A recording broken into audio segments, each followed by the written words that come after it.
Hello guys, NautoAis here, and I want to give my thoughts on the announcement that happened at EVO France 2025. So for the event itself, I have to say it's not bad. It is just EVO in France. Yes, option is there for people who can't go to the US or in Japan. Maybe they can go to France. I mean, it is what it is. Yes, it's becoming some sort of like a esports that people say they dislike that. Something like mainstream entertainment, kind of like what WWE is doing. But that's beside the point. I mean, it is what it is. You're entertained, good. If you're not, you're not. I mean, it's giving people option. I mean, expanding to some extent there. It is what it is there. And for the champions, the winners, congrats. So with that said, I want to give my thoughts on the announcement that happened during the event. Starting with Neferpito finally been shown her gameplay. Yes, she is the Chimera from the Chimera arc, one of the powerful trio. So she plays as a cat because that's what she is. And nothing else to say. It's based on the anime, and she fights like a cat. It is what it is there.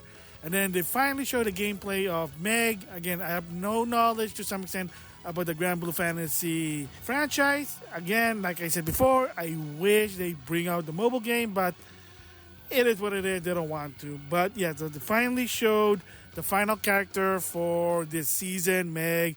Of course, she has a partner. I have no idea what her character name is, but to some extent, if you know who this character is, if you're a fan and you like how she goes, how the mechanic works, there you go. And then moving from that one, it's a big surprise. So, of course, there was a trailer for Dragon Ball Sparkling Zero, which is the Taikichi game. I have it. I did a short, $20. Anyway, you've been thinking probably, hey, look, all the characters out from the anime, not the manga to some extent, I don't know why, but there's a different story there. In the anime, all the characters have been out, so in the game, whether it's the base or the DLC, and they have a trailer that it said 200 plus fighters. And then they announced that, oh, guess what? There will be more characters in 2026. Who? I have no idea, whatever. So anyway, with that, they announced that Dragon Ball Fighters will continue its update to some extent. Yeah, so by the time it's recording, I guess a new update, a new patch finally came in. I guess fixed the game, and apparently a lot of people finally said, wow, I'm surprised that whoever developed the game in charge, they're redeeming themselves. So, why not? Because there's going to be another tournament, I guess, one last tournament. I'm just guessing, I don't know. But the big surprise is that in 2026 of April, they announced one new character is going to be in the game, and that is Super Saiyan 4 Goku from the Daima series. Yes, a bit of the spoiler. If you watch Daima, then you know what I'm talking about.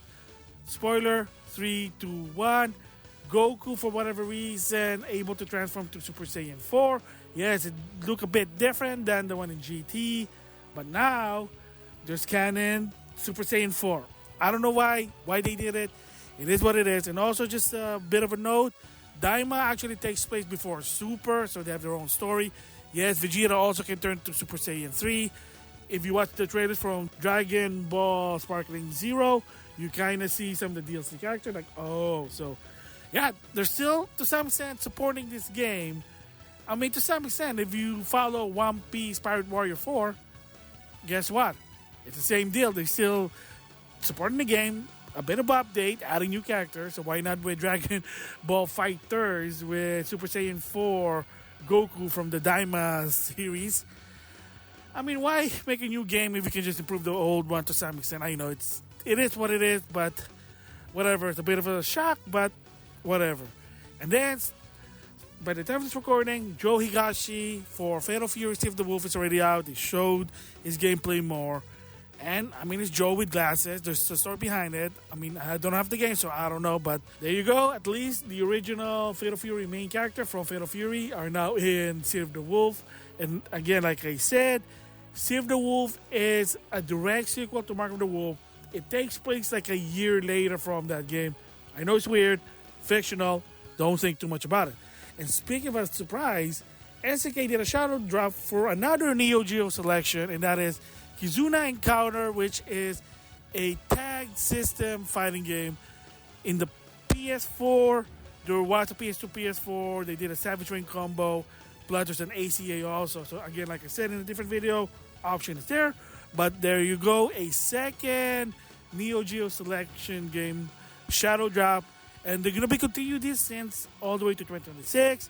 As of right now of this recording, I think it's still like $14.99. But if you're interested, go for it. I know it's a classic game, and like I said before, it's one of these type of games that's a cash grab to some extent. A good one. It's low resource, but they're able to sell it high because of the feature what they offer.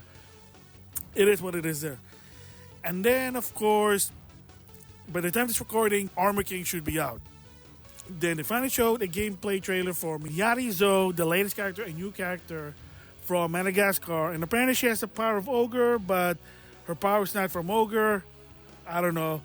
I mean, Savina has the power from Asriel, the boss from Tekken 6. So why not the power from Pseudo Ogre? I don't know. But there you go, new character at least. I mean, are they going to put that one character from the Tekken mobile game, that white guy? I don't know. But there you go, if you're interested with her, it's going to come out on December. And then a surprise during EVO France 2025. And that is Avatar, the fighting game. That's a tentative title. But yes, the Avatar series, not the Blue Aliens, but the one from Nickelodeon, Avatar, The Last Airbender, and Korra's Legend, will be in a fighting game. Yeah, so there's going to be characters from Korra and from Aang's timeline. Why not? I mean, if they're in the same timeline like in Nickelodeon All-Star Brawl, why not do this actually dedicated fighting game? And from what it looks like, it does look like something like a Marvel vs. Capcom tag system. Maybe not, I don't know yet. It's a very teaser trailer because it's not going to come until summer 2026. So it's a long time. The developer behind it, they're well known from what I understand. But the big surprise, there you go. So the announcement, not bad. Props to Rick for the EVO France event. The announcement, like I said, it is interesting. A bit of surprises, but I mean, why not? So the next event for EVO is apparently going to be this December, and that is the EVO announcement event.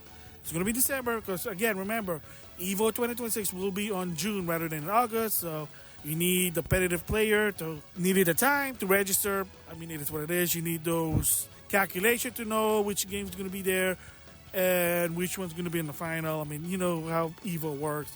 And then in March, they announced that EVO Awards is going to come back for the second time. Of course, that one also is going to have some announcement and stuff. But there you go. And then EVO Japan at May. Then EVO 2026 at June. And then, yes, EVO France 2026. They announced that one as well. So there you go. My thoughts about the EVO announcements. Not bad. Bit of surprise, like I said. Kizuna Encounter and continued support to some extent with Dragon Ball Fighters. Just saying that. So with that, I'll see you guys later.